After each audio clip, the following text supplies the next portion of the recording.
우리 이 시간 하나님의 말씀 듣겠습니다. 요한복음 13장 34절, 35절 말씀, 두 구절 말씀입니다. 오늘 우리에게 주신 하나님의 말씀 요한복음 13장 34절, 35절 말씀. 화면에도 기록되어 있습니다. 제가 대표로 봉독해 올립니다. 새 계명을 너희에게 주노니 서로 사랑하라. 내가 너희를 사랑한 것 같이 너희도 서로 사랑하라. 너희가 서로 사랑하면 이로써 모든 사람이 너희가 내 제자인 줄 알리라. 아멘. 할렐루야.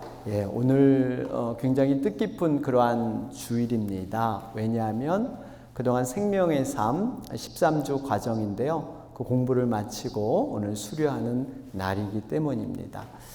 여러분, 우리 교회가 지금 추구하고자 하는 교회 존재 목적, 여러분 이 존재 목적은 그냥 사람의 생각, 계획이 아니라 성경에서 예수님이 가장 원하시는 소원, 원하시는 바람, 그 꿈을 이루고자 하는 것입니다. 여러분, 그것이 무엇일까요? 바로 영혼을 구원하여 제자 삼는 것.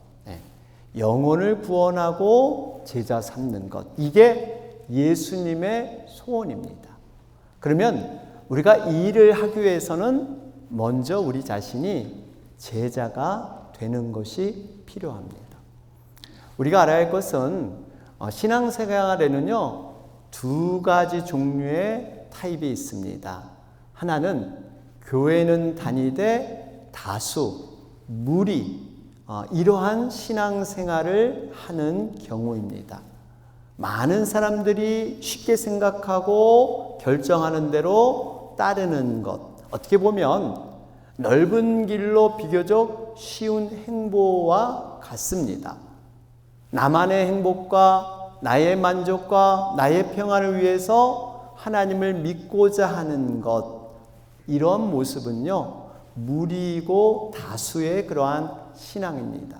마치 다른 종교들과 비슷한 목적으로 하나님을 믿는 이러한 부류.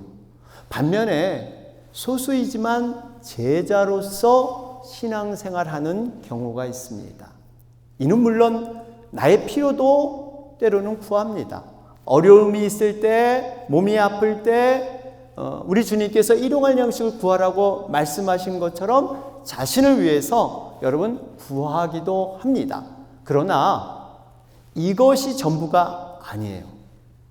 나의 부족함을 채워주시고 죄와 죽음을 건져주신 하나님의 은혜와 사랑을 경험했기 때문에 주님의 마음을 헤아릴 줄 압니다. 정말 주님의 원하심이 뭔가, 주님의 소원이 뭔가를 깨닫게 되면서 그것을 이루기 위해서 애쓰는 이런 자로 거듭나는 것, 이게 바로 제자의 삶입니다. 처음에는 뭣도 모르고 무료와 같이 다수와 같이 이렇게 신앙생활 하다가 정말 하나님을 깊이 경험하다 보니까, 개인적으로 예수님을 깊이 만나다 보니까 제자로서 살아가게 되는 거예요. 여러분, 제자는 어떤 사람이 제자일까요? 우리가 과거에는 흔히들 단순히 스승을 쫓고 스승을 따르는 이 정도만 제자다 이렇게 생각했는데 여기서 멈춰서는 안 되죠. 여러분, 참된 제자가 뭘까요? 스승이 하는 일을 그대로 전수받아서 다른 사람에게 스승이 하는 일을 그대로 전수하는 사람. 그래서 우리가 가정교회에서 설명을 드렸죠. 입시학원 선생님과 대학원 교수와는 전혀 다른 모습입니다. 입시학원 선생은요, 그저 선생님께 배우는 이유가 대학에 입학하기 위해서 내가 공부하는 것을 전수받아서 다른 사람에게 동일하게 가르치는 목적이 아닙니다. 그러나 대학원 교수는 달라요. 특별히 박사 과정을 가르치는 교수들을 보면요, 참된 제자들을 세웁니다. 제자들이 교수님들에게 배워서 또 다른 제자를 가르치는 사역, 말 그대로 배운 것을 그대로 전수하는 것, 여러분 이것이 진정한 제자인 줄로 믿습니다. 우리가 예수님의 제자가 된다는 것은 뭘까요? 예수님께서 몸소 행하셨던 순종과 섬김, 이것을 전수받아서 다른 사람에게 그대로 전수시키는 것. 이럴 때 비로소 예수님의 제자다, 이렇게 말할 수 있는 겁니다. 그러면서 여러분, 예수님의 제자 훈련 방식은 어떻게 이루어졌습니까? 단순히 교실에서 이론 위주로 가르치고 배우는 것, 이거 아닙니다.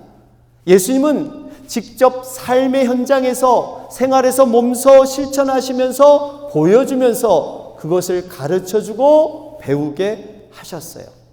이런 모습이 목장에서, 교회에서 행해지는 겁니다. 어떤 것을 보여줍니까? 섬기는 리더십.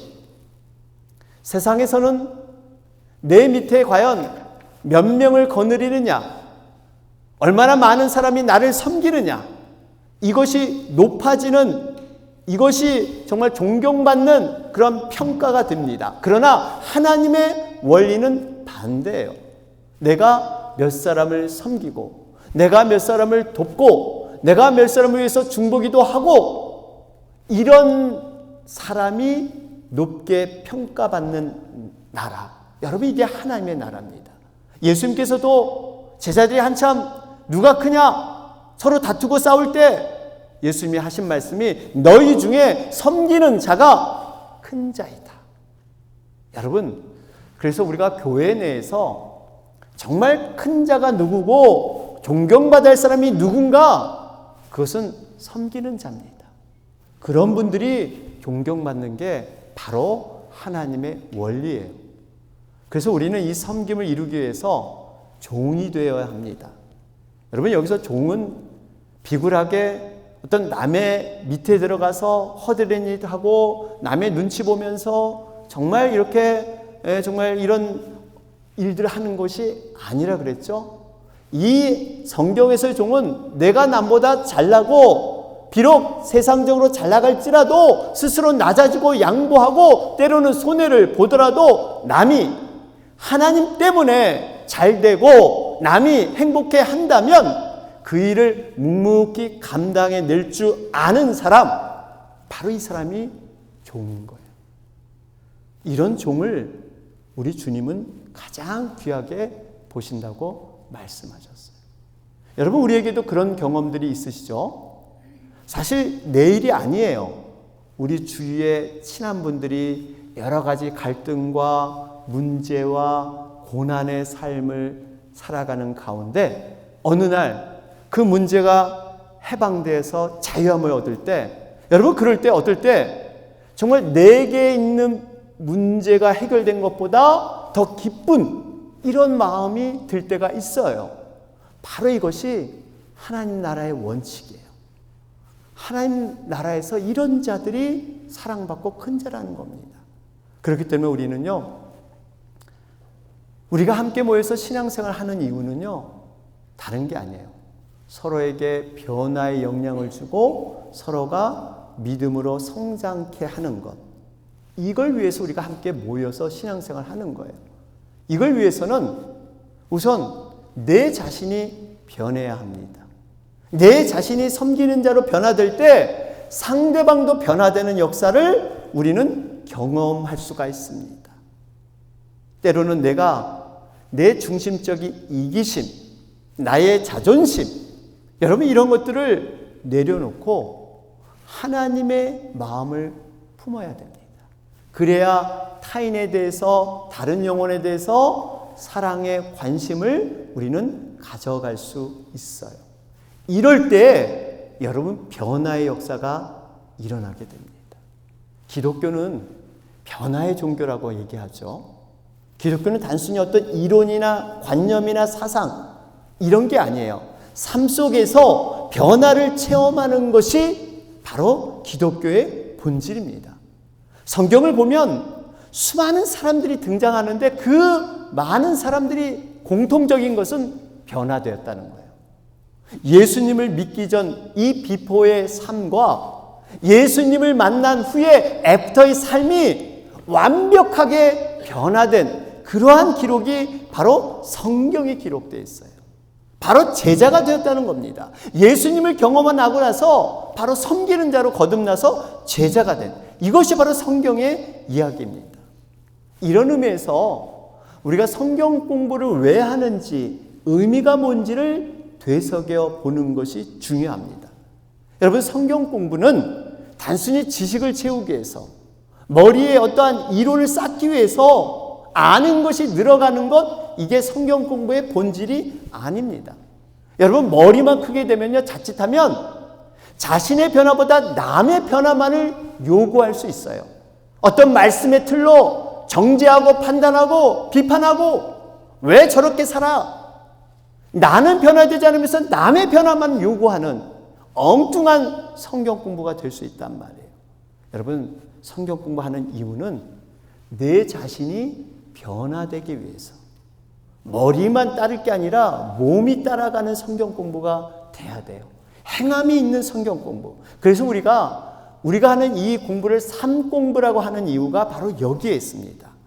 성경 공부를 통해서 삶의 변화를 우리가 함께 이뤄보자. 바로 이것이 삶 공부예요. 이 삶 공부가 이런 다른 성경 공부와 다른 것은 여기에 특별한 시간이 이 과정 속에 들어 있습니다. 예수님을 영접하는 시간이 있고요, 구원의 확신과 성령의 체험을 하는 이런 시간이 이 과정 속에 들어 있어요. 우리의 신앙생활에서 가장 핵심이 뭔지 아세요? 거듭남의 확신입니다. 구원에 대한 확신이에요. 이 두 가지가 분명해야 때로는 의심이 생기고 어떤 시험의 유혹이 왔을 때 우리의 믿음이 흔들리지 않아요. 기본적이면서 확실한 이 핵심을 붙들어야 돼요. 생명의 삶은 이런 면에서 참 좋습니다. 신학적인 체계를 바탕으로 함께 공부해 가면서 함께 이러한 것들을 깨달아가는 이 과정이 바로 생명의 삶 공부예요. 바라기는 여러분들, 이건 광고 말씀 같지만 여러분, 이 삶 공부 이제 또 이어질 예정에 있는데요. 여러분 꼭 시간을 내셔서 한번 같이 공부해 보시면 너무나 유익하고 또 자기 자신에게 변화를 이렇게 가질 수 있는 계기가 되는 그러한 공부입니다.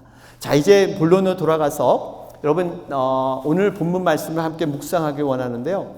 미국 사람들 가운데 이름 가운데 가장 많이 쓰는 이름이 뭔지 아세요? 보니까 존, 바로 요한. 이 존이라는 이름을 미국 분들이 가장 많이 쓴다고 합니다. 우리 한국 분들도 요한이라는 이름이 꽤 많이 이렇게 영어 이름으로 쓰고 있는데요. 여러분, 이 요한이라는 사람은 예수님께서 12제자 가운데 특별히 사랑한 3명의 애제자가 있었죠. 베드로, 야고보, 요한. 그 중에 한 사람입니다. 야고보와 요한은 형제지간이죠. 야고보가 형이고 요한이 동생, 형제지간. 그런데 이 요한은 제자 중에서 가장 오래 살았습니다. 대부분 제자들은 순교했는데 이 요한은 끝까지 남아서 5권의 성경을 기록하게 되죠. 요한복음, 요한 1, 2, 3서, 요한계시록, 이렇게 5권의 성경을 기록합니다. 그런데 요한이 기록한 이 성경을 보면 굉장히 특이한 것이 있어요. 그 특이한 것이 뭐냐면 요한은 자신의 이름을 직접 밝히지 않고 자신을 소개할 때 이런 식으로 소개를 했습니다. 주님께서 사랑하는 제자, 아니면 예수의 사랑하시는 자, 뭐 이런 식으로 직접 요한이라고 소개하지 않고 이런 식으로 소개를 했어요. 여러분, 이렇게 들으시면 어떤 생각이 드세요? 주님께서 사랑하는 제자, 이게 사실 자기 요한의 얘기인데 이런 식으로 소개했어요. 여러분, 이걸 들으면 어떤 분은 좀 오해할 수도 있을 거예요. 아니, 뭐 주님께서 사랑하는 제자, 지만 사랑을 받고 우리는 그럼 사랑받지 않는단 말이야? 뭐 자기 사랑받는 걸 과시하는 것처럼 주님께서 특별히 나를 사랑하는, 뭔가 편애하는 것처럼 이렇게 소개하는, 이 뭔가 교만한 거 아닌가? 이렇게 생각할 수 있는데, 그러나 사실은 그렇지 않습니다. 그는 왜 이렇게 소개하냐면요, 자신이 너무나 부족하고 결점이 많은데 정말 주님 앞에 자격이 없는데 그런 사람임에도 불구하고 주님이 자신을 사랑해 줬다는 그 사실이 너무나 감격이 되고 은혜가 돼서 자기 이름보다는 자기 자신을 소개할 때 이렇게 소개하는 거예요. 나같이 부족한 자를 늘 이렇게 사랑해 준 그 주님의 사랑만큼 나도 한번 주님을 사랑해 보겠다. 그 은혜를 어떻게든지 갚아보겠다. 그래서 자기를 소개할 때 항상 이런 식으로 소개를 해요. 여러분, 예전에 그 한국인 제자훈련에 정말 그 시초라고 말씀을 드려도 과언이 아닌 오카는 목사님 계셨어요. 그분은 이제 하늘나라 가셨는데 그분의 호가 은보라는 호였어요. 처음엔 저도 되게 낯설었는데 이 뜻이 굉장히 의미가 있고 은혜스럽더라고요. 은은 은혜은, 보는 걸음보. 은혜 은자의 걸음보. 뭐예요? 자신의 삶의 모든 걸음을 오직 하나님의 은혜로만 움직이겠다. 이런 뜻이에요. 하나님의 은혜 아니면 내가 한 걸음도 나가지 않겠다. 은혜로만 살겠다. 이 뜻이 은보. 얼마나 의미 있어요? 오늘 등장하는 이 사도 요한은 한 가지 자기 자신의 삶에서 늘 고백하며 중심의 사상이 있었다면 사랑입니다. 사랑. 하나님의 사랑. 사도 요한은 입만 열면 하나님의 사랑. 글만 쓰면 하나님의 사랑. 이 사랑. 그래서 사랑의 사도, 사랑의 사람. 그 호칭이 이 사도 요한에게 쫓아다녔어요. 그런데 요한이 처음부터 이렇게 사랑에 관심이 있고 사랑이 많은 자였느냐? 아니었습니다. 여러분, 요한의 원래 별명이 보아너게, 우레의 아들, 천둥의 아들, 이런 뜻이에요. 여러분, 한번 그 두 가지 사건을 한번 찾아보겠습니다. 마가복음 3장 16절 17절 말씀을 보세요. 여기 보니까 과거의 요한이 어떻게 살았는가 잘 나타나 있는데 여기 이렇게 기록되어 있어요. 이 12를 세우셨으니 시몬에게는 베드로란 이름을 더하셨고 또 세베대의 아들 야고보와 야고보의 형제 요한이니 이 둘에게는 보아너게 곧 우레의 아들이란 이름을 더하셨으며, 여기 그래요. 요한의 형 야고보와 함께 우레의 아들, 말 그대로 천둥 벼락 아들, 이런 별명이 붙었어요. 근데 이 별명을 누가 지어준지 아세요? 예수님이. 그러니까 예수님이 얼마나 정확하게 그 사람의 특징을 알고 우리의 아들, 이런 별명을 붙여줬겠어요. 여러분, 우리의 아들을 한번 생각해 보세요. 이것을 좋게 표현하면 매사에 팔을 걷어붙이고 아주 열정적으로 일에 임하는 이러한 사람. 그러나 반면에 여러분, 부정적인 모습도 있을 거예요. 불같은 성질입니다. 아주 급한 성격의 소유자예요. 조금만 자신의 뜻에, 자신의 기준, 자신의 정의에 벗어나면 화를 참지 못해요. 더군다나 흑백 논리가 분명합니다. 적 아니면 아군. 뭔가 타협하고 화합하고 용서라는 걸 몰라요. 여러분, 예수님의 제자로는 별로 성격이 좋지 못한, 예수님께서는 죄인들이 돌아올 때까지 오래 참으시고 화를 정말 내려놓고 이렇게 인내하며 기다렸던 이런 성품과는 전혀 관계가 없는 이런 사람이었어요. 어떻게 보면 우리가 아는 사랑, 인내, 용서, 화평, 온유, 이런 단어와는 거리가 먼 사람이 바로 요한이었습니다. 그 좋은 두 사건, 그 사건이 있는데 여러분, 두 가지 사건을 보는데 한 가지 보면 누가복음 9장 49절 50절 말씀을 보세요. 여기 보니까 요한이 여짜오되 주여 어떤 사람이 주의 이름으로 귀신을 내쫓는 것을 우리가 보고 우리와 함께 따르지 아니하므로 금하였나이다. 예수께서 이르시되 금하지 말라. 너희를 반대하지 않은 자는 너희를 위하는 자니라 하시니라. 요한이 딱 보니까 어떤 낯선 사람이 예수 이름으로 귀신을 쫓아내고 있는 거예요. 아무래도 자신의 영역들, 자신들이 하는 일이 침해당하는 이러한 느낌이 드니까 기분이 안 좋았어요. 그래서 그들을 제재합니다. 그랬더니 예수님께서 그건 아니야. 그들이 우리를 적어도 반대하지 않으면 그들은 우리와 한 편이야. 같은 우리와 동역자야.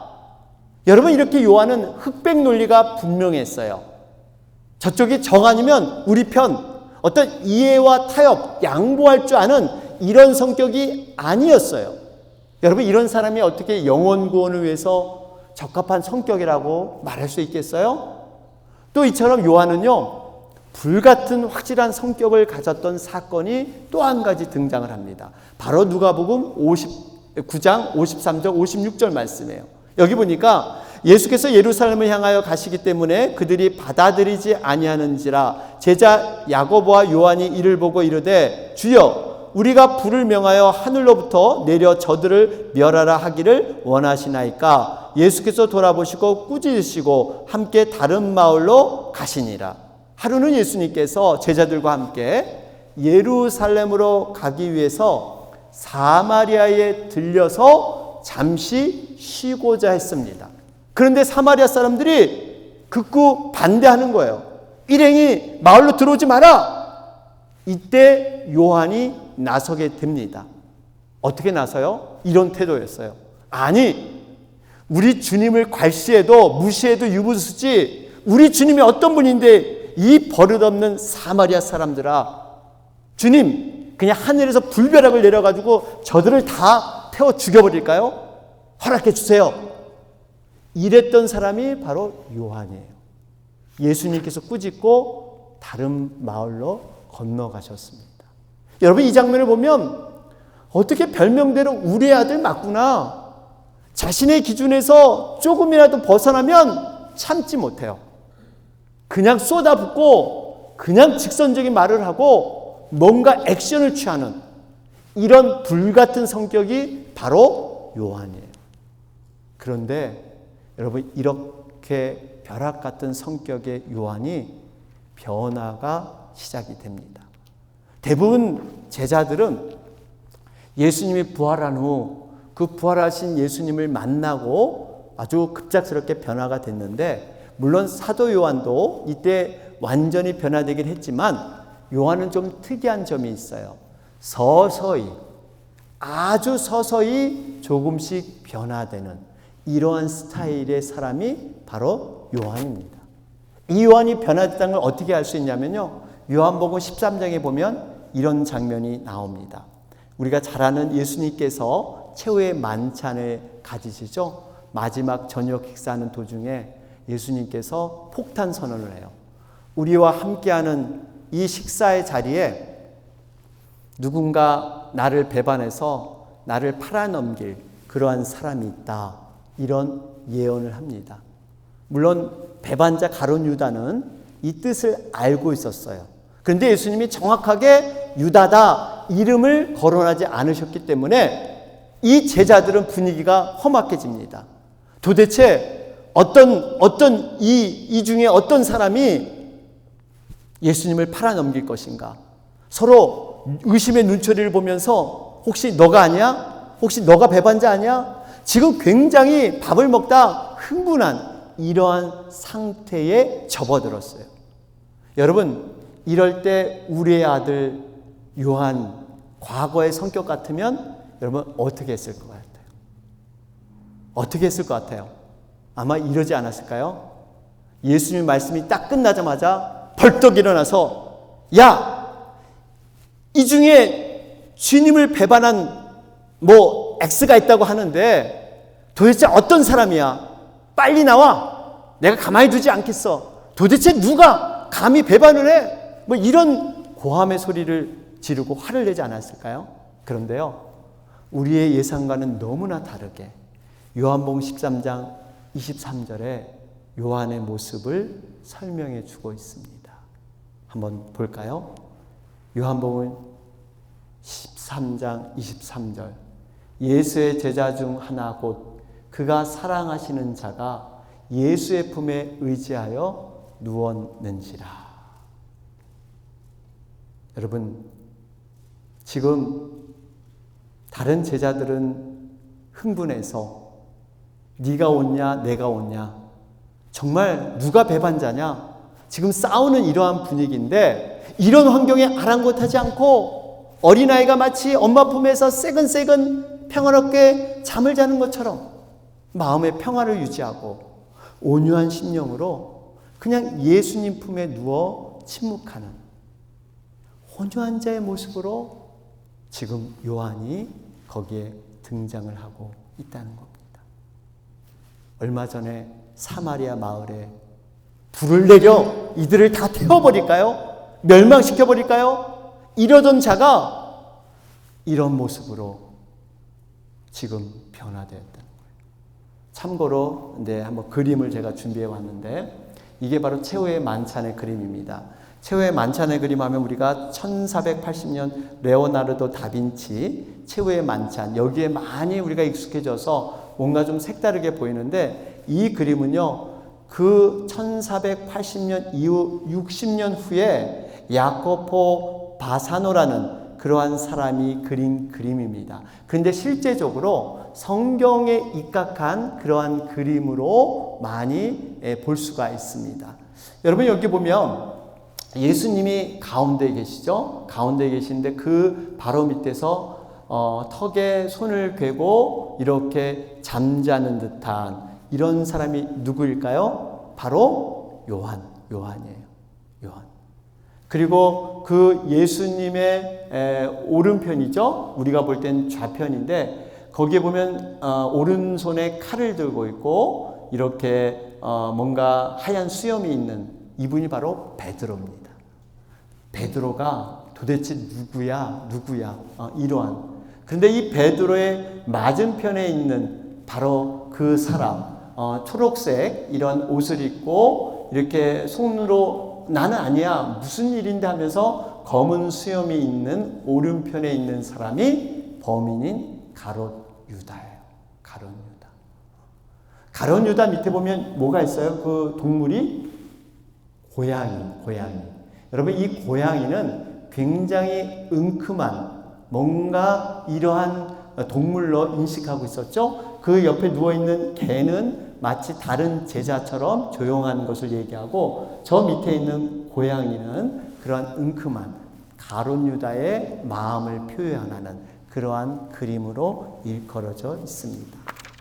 여러분 이런 상황에서 요한이 침묵하며 저렇게 평안할 수 있었던 것은 어떤 근거에서 이렇게 가능했을까요? 인간적인 기질을 스스로 포기할 수 없습니다. 성령께서 터치해 주셔서 예수님과 같은 온유한 성품으로 요한을 만들어 주신 줄로 믿습니다. 변화되었다는 거예요. 이러한 일이 있은 후 바로 예수님께서 오늘 본문 말씀 요한복음 13장 34절 35절 말씀, 이 말씀을 주신 거예요. 새 계명을 너희에게 주노니 서로 사랑하라. 내가 너희를 사랑한 것 같이 너희도 서로 사랑하라. 너희가 서로 사랑하면 이로써 모든 사람이 너희가 내 제자인 줄 알리라. 이 말씀을 주셨어요. 예수님은 요한을 사랑했습니다. 그러한 사랑을 받은 요한도 예수님을 사랑하게 됩니다. 그러자 자신도 모르게 그렇게 불같은 성격의 사람이 사랑의 사도로 변화가 됩니다. 제자 중에 가장 큰 소리로 호언장담했던 베드로조차도 예수님을 버리고 도망갔지만 끝까지 예수님 곁에 머물렀던 유일한 딱 한 사람, 바로 요한입니다. 요한만이 예수님을 끝까지 함께 했어요. 말로만 사랑하는 것이 아니라 몸으로 실천한 그러한 사랑이 바로 요한입니다. 훗날 요한은 어느 날 복음을 전하다가 잡히게 돼서 밤모섬으로 귀양 가게 되죠. 그곳에서 오직 주님만 바라보며 예배하다가 성령의 감동으로 기록한 것이 요한 계시록이에요. 그러던 중에 98년쯤에 귀양에서 풀려나서 다시 에베소 들어가서 사역을 하는데 다른 제자들은 다 순교당했어요. 그의 곁을 떠났지만 요한은 최후까지 살아남게 돼서 요한 여러 가지 복음서를 전하고 그렇게 복음을 전하는데 에베소에서 또 한 번 잡히게 됩니다. 독사굴에 던짐도 당하고 끓는 물에 던짐도 당하는데 하나님의 극적인 은혜로 구원을 받게 되고 만신창이 돼서 결국 들것에 끌려 나와야 되는 이러한 신세. 그럼에도 불구하고 설교를 하면 그의 입에서는 항상 주제가 하나님의 사랑, 서로 사랑하라. 새 계명을 주노니 서로 사랑하라. 그의 마지막 유언도 사랑이었다고 해요. 그의 사랑의 메시지는요, 요한복음에서 시작해서 요한 1서에서 그대로 완성이 됩니다. 요한복음 3장 16절. 하나님이 세상을 이처럼 사랑하사 독생자를 주셨으니 이는 저를 믿는 자마다 멸망치 않고 영생을 얻게 하려 하심이니라. 이 말씀이 요한일서 3장 16절에서 완성이 돼요. 그가 우리를 위해 목숨을 버리셨으니 우리가 이로써 사랑을 알고 우리도 형제들을 위하여 목숨을 버리는 것이 마땅하니라.